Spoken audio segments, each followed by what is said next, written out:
Hi, I'm Cara at Wescombe Blackman, and I've been working with museums for the past 25 years. And this is...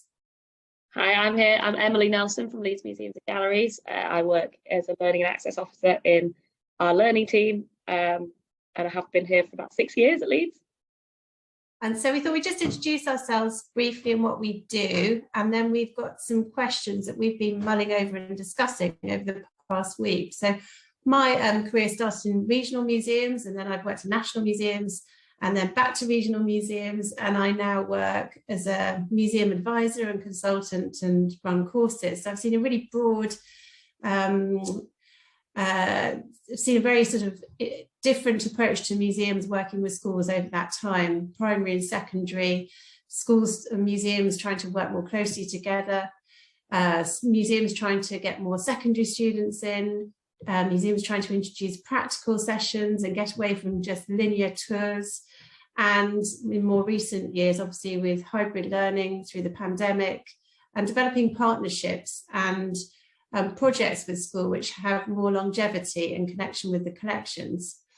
I think what's been really interesting in the past few months working with museums and the Let's Create strategy has been this focus on wellbeing, particularly for secondary schools, and an interest from the museums on cultural entitlement, cultural engagement, and thinking about how you embed the Let's Create strategy with schools to give this longer term partnership with schools, which I think is something that Emily does really well in her work, so that schools feel that it's their museum. It's not the museum trying to reach out to schools, but the schools have a sense that that's somewhere that they can use and they know who works there.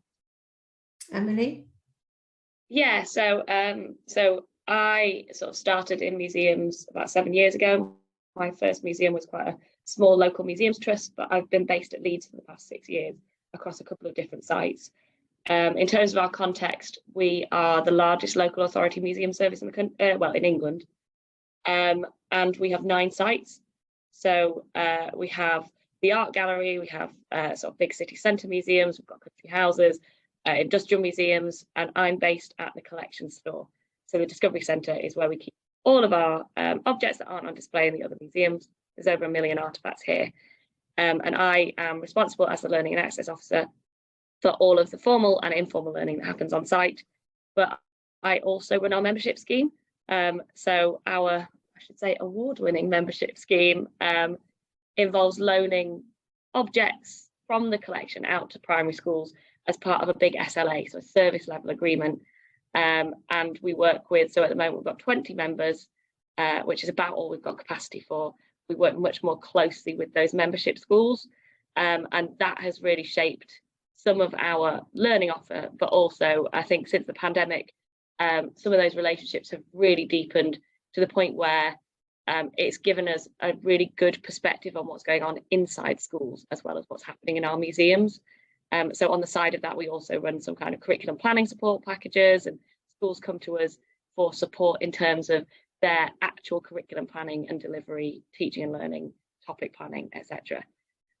So it's a slightly unusual perspective for a museum to have, but it gives us a really great picture of what's happening both in and out of schools. I would say that the big headlines for us are that since coming back, and particularly at this point, after kind of lockdowns and after the pandemic, we're not really experiencing a drop in numbers, nor are we really experiencing a drop in interest. What we actually have kind of moved away from to a certain extent is our own enormous expectations of the amount that we could deliver pre-pandemic. So on our kind of busiest school site, we're actually self-limiting to about 75% of what we ran in terms of school workshops beforehand. So that's based at the City Museum, the city centre, because actually the huge quantities of schools that we were accepting before the pandemic just wasn't sustainable in terms of staff well-being. So it's so interesting hearing you, Cara, saying that kind of well-being is becoming much more of a conversation within museums. It almost feels like the pandemic gave us a bit of space to reflect on that ourselves and on the well-being of our team. And then apply some of that learning when we got back after the pandemic and when schools started to return. But in general, we're not seeing a big drop in schools. We are seeing lots of changes though, which I think we'll kind of go on to discuss. And we had a chat, didn't we? There's so much to talk about whether museums are now seeing a drop off from schools, which I think is the concern of some museums, and why that might be happening, and any tips that we might have about how you can overcome that, but also sort of shifting agendas within schools. And like you were saying, now you've got to really get to know those teachers and how the schools work in this quite unusual way for a museum to be working in that sort of relationship with schools. It gives you a very practical insight, which is, in some sense has been the reason for the return of success in your bookings. I think it's a really interesting idea about how, as working in museum learning, it's all given us a new chance to think about our ambitions for what we do and what's manageable about what we do.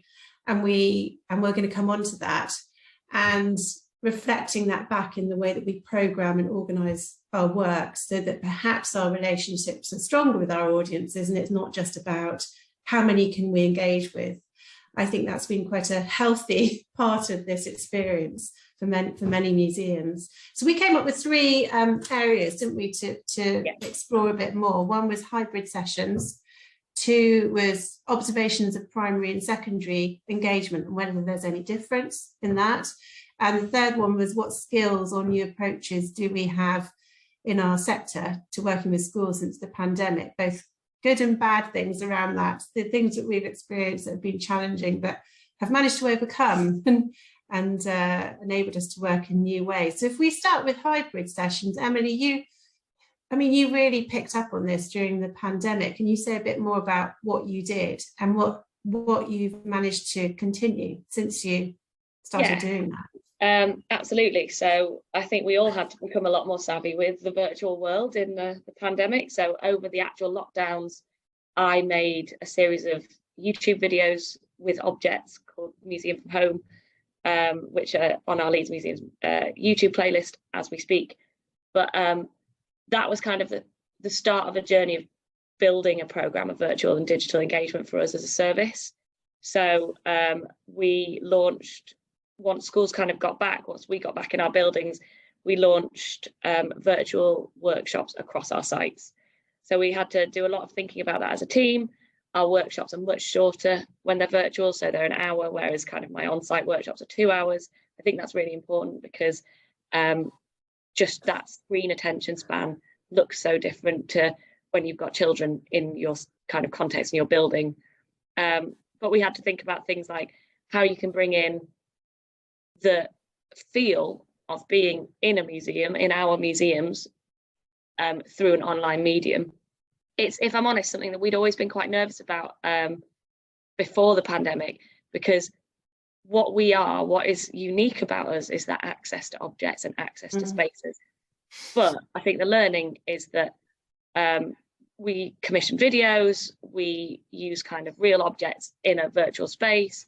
So my colleagues at City and at Abbey will have the children collect sort of sensory things in advance of the workshop. I run a kind of timeline in my workshop that the children are doing physically in their classroom, even though I'm on screen. And these workshops have been really successful. There was a big demand for them kind of when we first launched them. And what we've realised is, even though there has been a big drop-off of those virtual workshops, it opens up other ways of working with with schools, sorry. So it means that we've been able to work with schools abroad.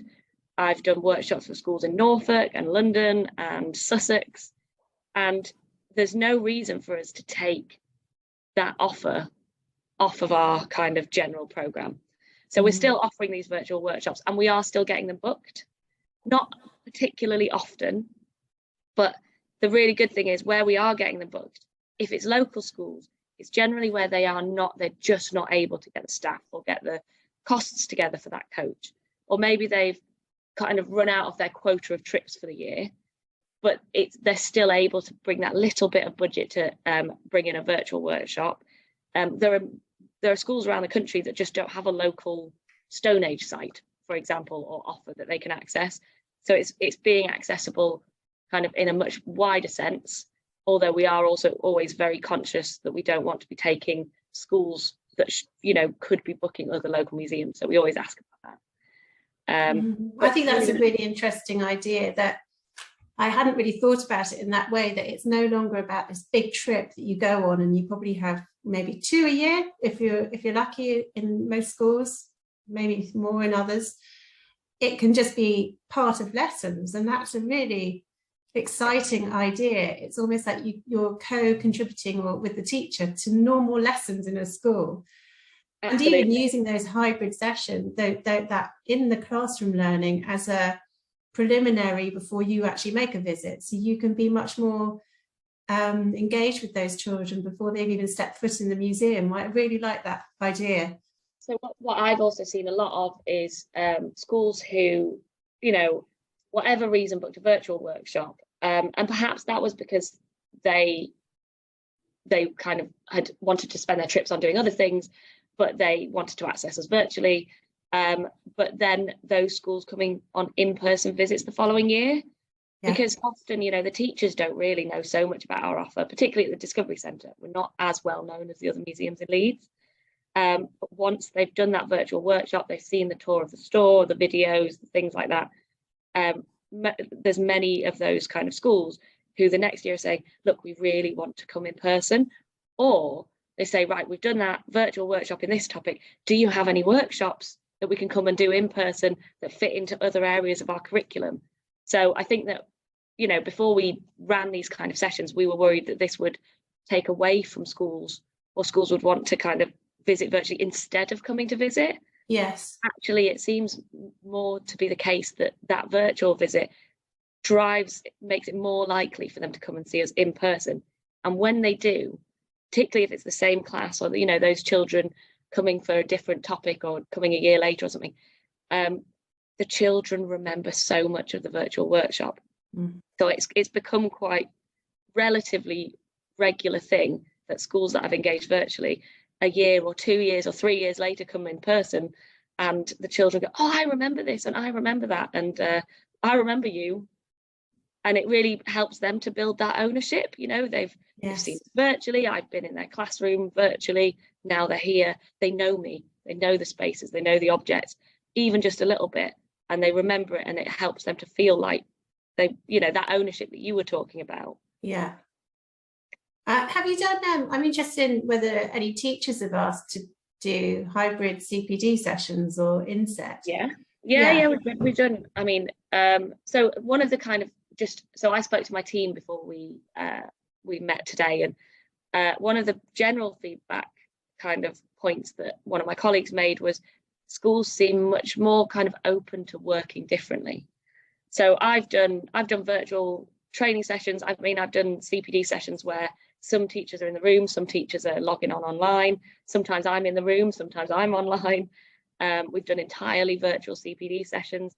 But the other thing that the virtual kind of gives us this opportunity for is those really quick catch-ups with teachers.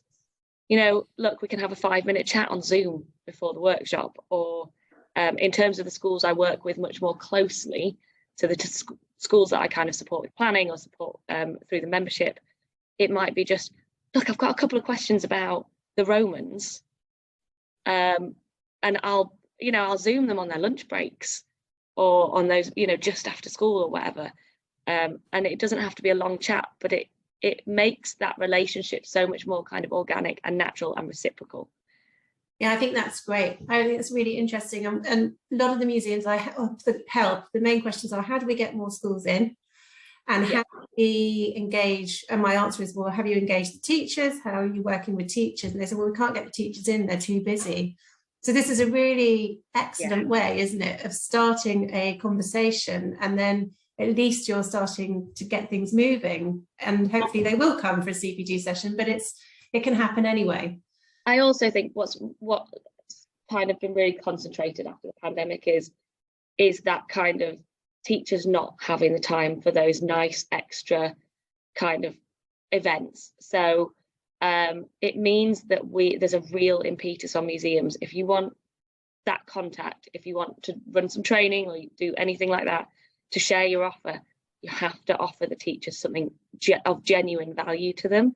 And I think in the past, you know, we used to do the occasional, oh, we'll give them a glass of wine, come along, you can have a glass of wine, we'll talk to you about our workshop offer. That just doesn't seem to cut it anymore. And what I'm finding is instead schools are approaching me, or, you know, because they want CPD around inquiry-based teaching and learning, which we do so well in museums, or around kind of some of that subject specialist stuff, or around using sources, or you know, good history practice, for example. But when you go and do that training, if you're kind of, it's this great opportunity to say, also, we do workshops on this.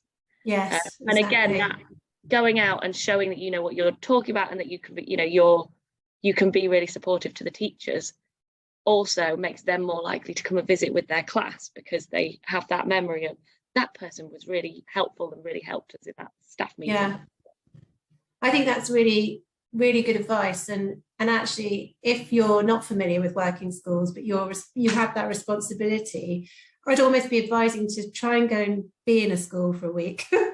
Go and observe teachers, go and observe what a school working day looks like, because you very quickly realise they have such micro pockets of time to think about things. And actually often it's teaching assistants or it's the administration staff who are organising those trips and those engagements. So I really like this idea of sort of even micro conversations via Zoom or whatever it might be, that you start to get to know somebody that you can talk to about what you might do. And then if they really want you just to do it all, you can do that. Yeah. One of those, a way to kind of give that value to teachers, if you know, you don't have a really confident CPD program or anything like that, is with our member schools, I started offering free kind of 20-minute Zoom drop-ins. And it's only if I have space in my diary. But, you know, what we would do is I'd just grab a couple of objects. I mean, I'm very lucky I work in a collection store. Obviously, I don't just grab them, I speak to the curators. But, you know, oh, you're learning about this topic, the Stone Age. Well, actually, I can show you one object and talk to you about it for 10 minutes, show you a little bit of a video about the Discovery Centre, and do a bit of question and answer. And it doesn't take a lot of time out of my day. It can fit around the other things that I'm doing. But it offers something really valuable to schools. And again, it's a door that opens to having those conversations with teachers, building those relationships, those children coming to visit another time and again feeling like they know you. There's loads of opportunities with virtual to build that. Shall we move on to talking a little bit more about the kind of our general observations with primary and secondary engagements? Yeah, absolutely. I mean, I think what I'm seeing with the primary is they do want to get going again with sessions. They want to get out and they want to redo trips, but they have the practical problems of staff still being off ill and poorly or whatever it might be, or the finances in some places for the coaches, and how do the schools manage that when they've got the really tight budgets. I mean, on the whole, I'm seeing that that's being made to happen, but I've also noticed that schools are keen to work with museums closer to home, those sort of big trips into a city to go and see the big museums. I think that's really interesting. I'd be interested to hear from other people about whether they work in a big city museum and whether they've seen a drop off because people are finding a more local offer. And then with secondary, as I sort of said and touched on in the introduction, I've this interest in careers, in attainment, and where they feel that children have experienced difficulties in keeping up with what their learning and expectations are at the end of the year. It seems to really dominate discussions that people are having with museums. So I know some museums are feeling they've had a drop off of that secondary engagement when they've spent all those years really building it up. So I think that's an interesting one to hear about, how people are dealing with that and managing it. What's your observations of the difference between primary and secondary engagement? So I definitely, as I said, we've particularly for primary, the interest is still very much there. And they seem to want to get out, although, you know, we are still seeing schools and classes who are on their first trip post-pandemic. Yeah. But generally speaking, primary schools seem to be keen to get out. And even the ones who've kind of held back are starting to come out now. But we are noticing massive issues around transport. Yes. So, and around staffing. I had last minute cancellation recently because too many staff were off ill and they just didn't have the numbers. Yeah. I'm having schools walking who are right, you know, I have a school that walked their children 55 minutes each way. Goodness me. That's, and they were year threes. Gosh. And they do that, to be honest, they do that they've done that every year since last year. Yeah. So this was the second time they've done that. But I'm seeing schools coming on the bus, on the service bus, having to be a bit more flexible around times because you don't quite know when they're going to arrive. Yeah. But they want to be coming to visit. Yes. Secondaries, we've always had much more of a kind of struggle to engage secondaries. It depends on our sites. At Temple Newsome, they do an absolutely fantastic job because they've co-written a local history day visit that ties in exactly with the OCR requirements and has been basically signed off by OCR. So they're not seeing a drop, but then their target are those local secondary schools. Yes, it's tied absolutely into the curriculum. And it's tied absolutely into the curriculum. In a wider sense, I'm also seeing from secondary schools it more being around careers, or we're running a really successful outreach project around engaging girls in science who are in key stage 3 and 4 through looking at our insect collection. Very niche.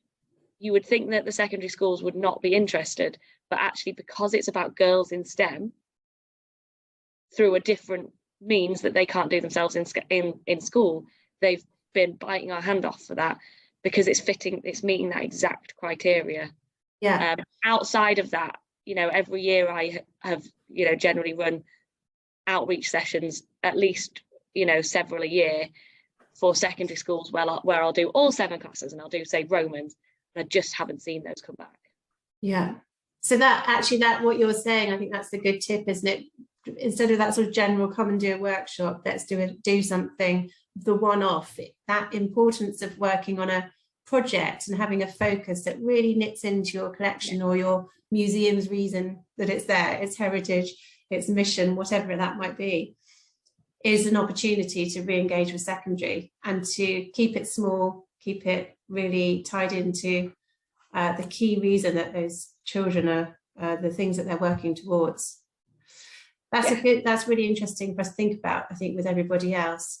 And that moves on to thinking about what skills that we've had to, or the people we work with and our sectors had to engage with and learn since the pandemic, which is what we've been asked to think about. And I thought the first thing you were talking about your films and your videos, I remember back to those days where my team was suddenly, you know, there were presenters and directors and lighting people, and quite quickly had to think about the skills needed for that. And, you know, some of the team found that really difficult. I didn't feel that they were a sort of camera person, and, you know, it can be feel quite intimidating. Then other people took to it like a duck to water. So there's all that production around filming. It's a whole new skill set. I don't know if anybody's actually offered training on that, or whether it's people have learned on the hoof because we all experienced it in so many different ways in our lives. What about you? Over lockdown, we did go to some trainings run by the Jewish Museum, who were kind of the first people to really get going with all that sort of stuff. But yeah, absolutely, my whole team have had to learn a whole new skill set. And, you know, it's easy to forget that now, but at the time when we were first putting these virtual workshops together, there was a lot of stress and tension.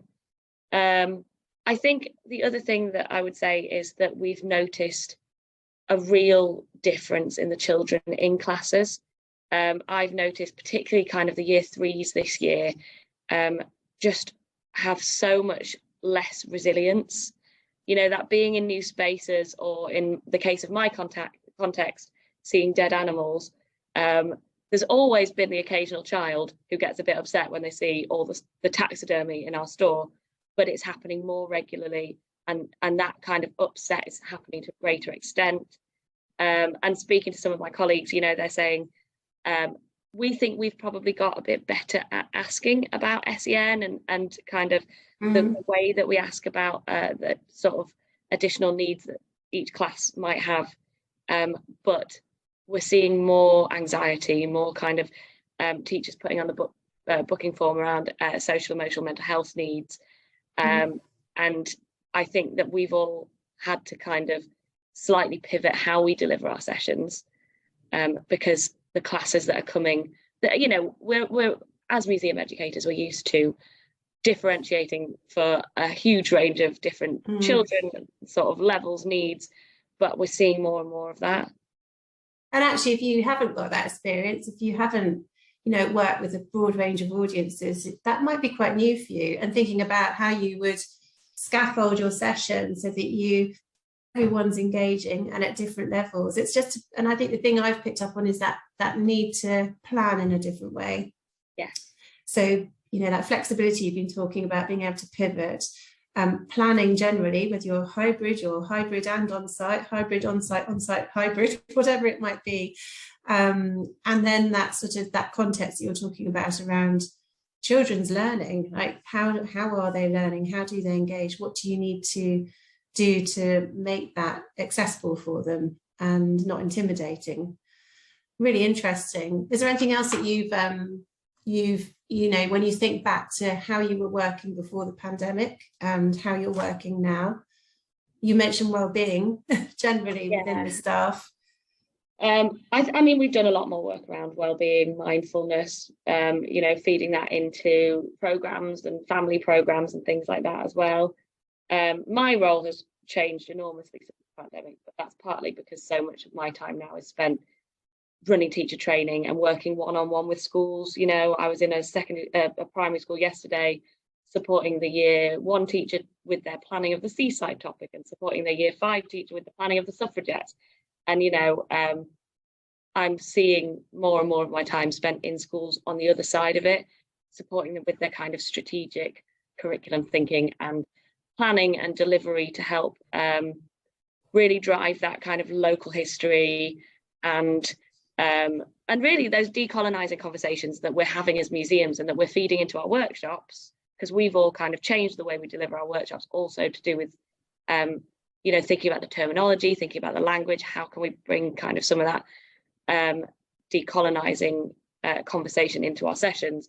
But schools are keen to do that as well, so having those conversations with schools and sharing our knowledge as a sector, I think has changed my role massively, but also I think just is a really important thing for us to do.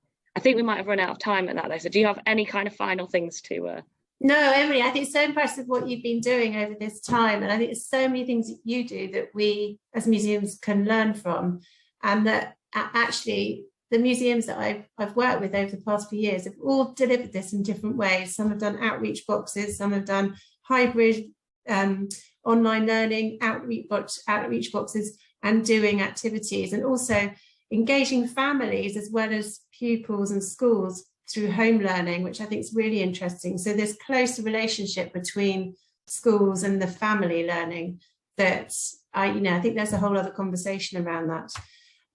But I thank you very much. I think, hopefully we've got some points for discussion for everyone to think about when we all meet again. Thank you, Cara. Bye, Emily.